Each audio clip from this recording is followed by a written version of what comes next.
And where were you from originally? I'm from here in Charlotte. Where'd you go to school? I went to Marie Davis Elementary, Northwest Junior High, Olympic and West Charlotte High School. Wonderful. I graduated number 3 in my class of 560. Wow. And then where did you go to college? I went to Morehouse College. Wonderful. If you've ever heard of that. Yes, I have in Atlanta. It's a wonderful school. Wonderful. And can you tell me about what your very favorite class that you ever took was? All the math class, all the math and science classes. Why did you like those? Because it caused me to, my mind to have to work.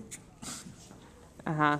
You know, and there were rules, and if you followed those laws and rules, you could eventually come to a conclusion that was undebatable. For sure. And can you tell me about your least favorite class that you ever took? I really didn't have any. You liked them all? I liked them all. You were a good student. We wish we had more students like you. It was real easy. I never had to do homework or anything. You know, Good. real easy. Can you talk to me about what the best teacher that you ever had was? I think the best teacher was my band director. Really? It was Augustus Page. Mm-hmm. He interacted with all the band members that would let him, and he was interested in your life and in your life other than the band and music. And how did that make you feel as a student? Made me feel like he cared. I know he cared. Mm-hmm. I know he cared.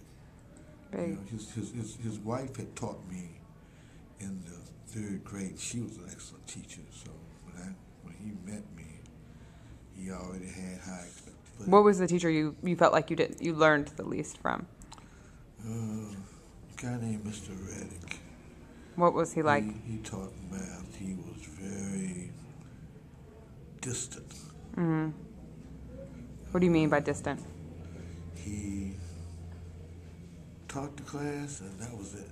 Mm-hmm. You know, he went through your studies, and that was it. Mm-hmm. You know, there was no social interaction. You know, he came in, it was business, it was a job, and that's the way he dealt with it. Beautiful. And can you tell me, if you had to give 2-3 pieces of advice to teachers who are working with kids today, what would your advice be? First, find out who they really are. And how would you say to do that? Pay attention to the things that they have problems with, and then talk to them about it. And find out why they're having problems. A lot of times, the problems they're having has nothing to do with their intellect. Mm-hmm. It's because of their environment or something that's happened to them in the past, their family life. Wonderful.